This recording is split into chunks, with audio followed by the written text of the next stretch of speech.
Hey guys, Brad Wilkinover here, and this is my channel. Today we'll be doing The Dying Light Part 1, and I thought it's been a while since we've done a comic video, so might as well just do another one.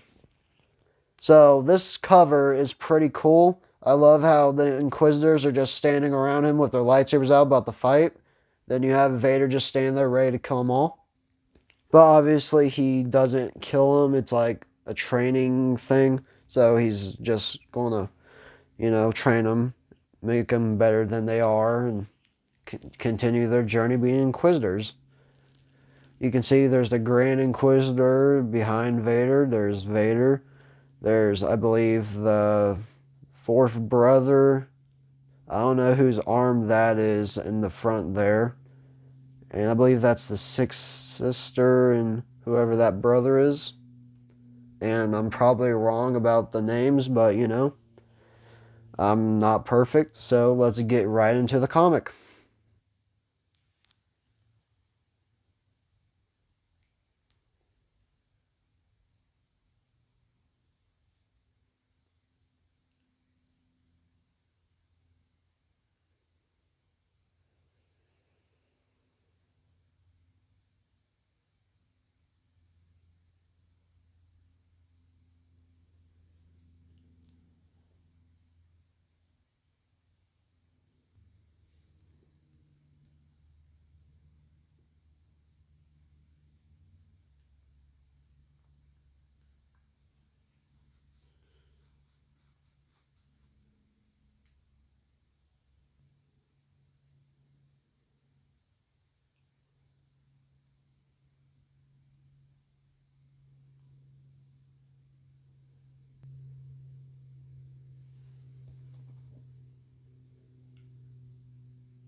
And that is the end of that comic. So now let's review.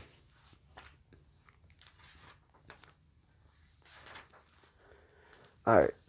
So we start off with an amazing scene where Vader just cuts off the sixth brother's hands. So I said sixth sister earlier. I meant to say brother, so I apologize for that. He's just telling them it's only an arm and to get up and fight. And you can see him looking at his arm over there. Like, man, he just cut off my arm. How dare he and all that. And then he just gets up, walks away. Vader takes away his lightsaber, pissed off and all that. Because, you know, he wants him to fight like a Sith, not a Jedi. And then the Grand Inquisitor comes in saying, oh, you don't have to cut off his arm. He's just learning, you know. And then Vader's like, yeah, he's learning Lost, bud. Get over it. And then you see him walking away and he's saying he will never forget this. So, you know, it's a good lesson because, you know, they have to learn loss. Vader, he lost 3 of his limbs, his wife, and his looks, so that's fair. Then we have this scene where you have the Inquisitors in here in a lot of pain and getting healed up from the droids, and right there you can see like the Imperial Guards or the Emperor's Guards, whatever they're called. I apologize. So, you know, they're getting healed up. Looks like she's over here getting her gut fixed up. Obviously, he lost his arm. Looks like he lost his hand. So there's that. And then Vader's talking to the Inquisitor about, you know, he's better than them and he thinks they're worthless and, you know, that they're fighting like Jedi, not Sith. So there's that. And then we have this cool little scene. We have like little space where it shows like stars and planets and stuff. And then he's saying that, you know, concern yourself with my beliefs, Grand Inquisitor. Because, you know, they are his. They're not anybody else's except for the Emperor's. And he's saying some other stuff like, I will instruct you, you will bring my lessons to the others. He's basically telling them, you know, you're going to do this or I'm going to kill you. That's that. And then he's telling them that he believes in the Force and change and how things will get done how he wants. And then this part surprised me, you know. The Inquisitor had this list of Jedi he wanted, or the Emperor wants dead, and Vader didn't know about this list till now, as he says that you have had this list for some time. And the Grand Inquisitor said yes, and that red name is obviously who this comic is shown of the Jedi of, God, what's her name? I've read this comic a couple times. I already forgot her name. Shoot. Jocasta Nu. Sorry, I don't know why I couldn't remember her name, but that's what the red line is. So that's who their main target is. And, you know, if the Emperor wishes her destroyed, he's going to have her be destroyed, as he says. Then we have this lovely scene. I didn't pause the video and just went to a different scene when I was showing it because, you know, you have her sitting there meditating, talking to the holocron. You have this beautiful, well-painted waterfall with the splash effects on the bottom there. I just thought that was beautiful painting. I thought it was pretty cool. And then, yeah, she's over here talking to the holocron, trying to get her archives back, and then this guy comes in with some tea, being like, "Yeah, you must be tired. You should quit your job," basically. And you know, she's saying that he's a marvel, happy that he brought in some tea because you know she's been talking for days, barely any sleep. Me personally, I would have wanted some coffee instead of tea, but you know that's what she wanted, and guess that's what she got. Then we have here, she's saying that her job is not done, that she needs to continue doing what she's doing because she's the only person that can do it, because she's the only person with that knowledge. Then back in the Jedi Temple, or formal Jedi Temple, we have Vader talking to Grand Inquisitor again, or more like then Grand Inquisitor's talking to Vader about saying that he knew, Jocasta knew. She wouldn't let him read books and holocrons, and if she did, she would be over his shoulder, I guess, for some reason. I don't know why, but that's what happened. And he wants to kill her. And then he says, and read every blasted book in this entire thing. And then Vader's like, your task is to research, so you get what you wanted, but don't be looking for personal crap. Do not fail. Don't get distracted. We're trying to figure out where she is. Then back on this beautiful artwork of the ocean, she's over here jumping around, going through the waterfall. And then we get to see an old-fashioned Jedi starfighter, which, I always liked the first version of it than the second, so I'm happy I got the Obi-Wan Lego set, which y'all should go and watch. But yeah, she's over here. I love the yellow of it. Yellow and white is a good mix for that ship. Then she's over here. The guy's like, hey, we could be something and all that. But she's over here, grabs her box that has her lightsaber in it. And the guy says, just, you don't need that anymore. You don't need any of this anymore. Let's go somewhere and be something. He's over here, saying, hey, you're going to end up dying. I want you to be with me and all that. Then she's hopping in the fire saying that I have to get this done. And says this is a school needs students because, she's building a school that I'm surprised that Luke didn't use. But I guess when he found it, it was probably during the Empire. But now we have him talking to the Emperor. And Vader's saying, hey, I got a question. I'm going to need you to answer. Why don't I know anything about the remaining Jedi and stuff like that? Then back to Jassar knew. She grabs her lightsaber that she hasn't touched in probably a millennia or years, whatever the right term would be. She equips that and she runs off. Then back to Vader and Palpatine saying that she knows more ancient like force techniques and lights. She's not good for lightsaber. Saying that she's useful and we need her. We need her alive. And then we get to see Fox right here, one of my favorite Coruscant guards. And, the only thing I have a problem with him is he killed Fives, so screw him for that. Fives is OP, and we should have had better ending for him. So, since he's stupid, she uses a Jedi mind trick on him, saying, hey, I'm not here, you haven't seen nothing, heard nothing, and, they repeat it like they're supposed, like how the Force technique works. And then you have Palpatine telling Vader, hey, don't kill her, I need her alive. And she has like the secret door into the art temple, so that's pretty cool. Then we get to see more of the Jedi temple, and I guess right on the arms where that little ancient door was been. And yeah, that's the end of this comic. And I do have this comic right here. I won't be showing it for here in a bit because I got some other videos I'm wanting to do, but I will get this out to y'all. But yeah, I hope you all enjoyed. Make sure you like and subscribe if you haven't already. Go check out my other videos. You will not regret it. Be careful watching my game videos because I do have anger issues. So y'all take care and have a good one.